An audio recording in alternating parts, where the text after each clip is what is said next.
Hello mga guys, welcome back to my channel. Mga guys, makikita nyo po yan, anong san po yan? Adidas? Adidas ano? Hindi. Ito po, cotton. Tinanggal natin yung cover ng engine bay, itong cover nya. Tinignan lang natin yung makina nya. Kapares po ng Suzuki ano. APB. Ano kayo yung Lancer na ano? Single double overhead. Yung dalawa yung ano, ignition coil, di ba? Pero mas malapit dun sa Suzuki. Meron din yung Suzuki Swift na 4 cylinder, halos parehas. Pero ito po, makina po, sasakyan po Adidas. Hindi. Cotton. Yan. Ang magandang balitan ito mga guys. Kasi po, dito kung side na to, nagbakal to bakal. Kaya ang ginawa po natin dito, hindi ko na pinakita yung ano. Pinaripis natin, ilawan natin ha. Alam Joel? Ito lang. Yan. Pinaripis natin to kasi nagbakal to bakal yan.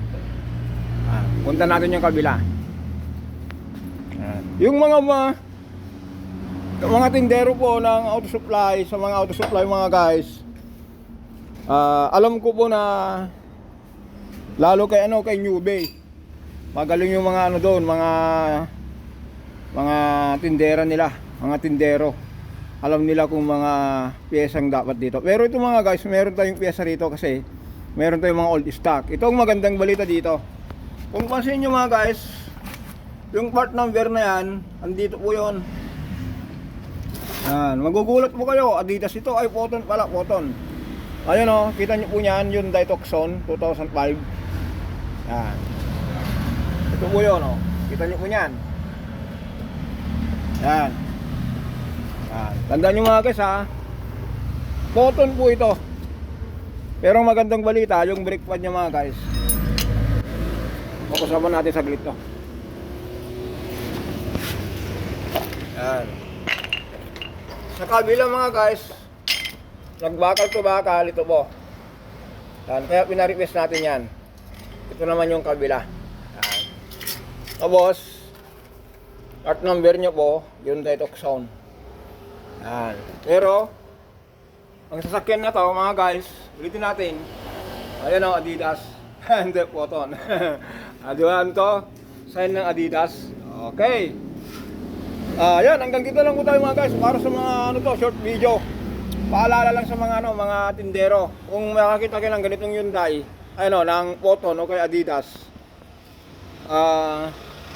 Yung brake pad nyo po, ito yung part number. Yan.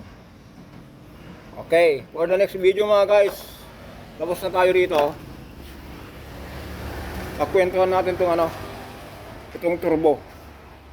I-repair natin yan, tapos meron pang power steering. Yan, mamaya yan, tapos yan, nakita nyo yung mga gamit-gamit na yan. Dahil holiday ngayon, wala tayong kasama, hindi umasok yung mga kasama. Ako na lang uli ng ano, gagawa ulit tayo ng ano, ng mga ganitong trabaho. Paliwanag natin yung ano, yung turbo, tapos yung power steering. Kung anong ginawa natin doon. Kasi yung power steering, medyo ano po yun mga guys ito. Yung power steering na to, ang ganda ng istorya nito. Kaya abangan nyo po. Dito ulit tayo. Ulitin natin mga guys ha. Cotton. Ang brake pad nyo po, Hyundai Tucson 2005. Ito yung part number 3350. Okay mga guys, for the next video, doon na po tayo. Okay, hanggang dito na lang tayo mga guys. Don't forget to subscribe, like and share. Maraming salamat.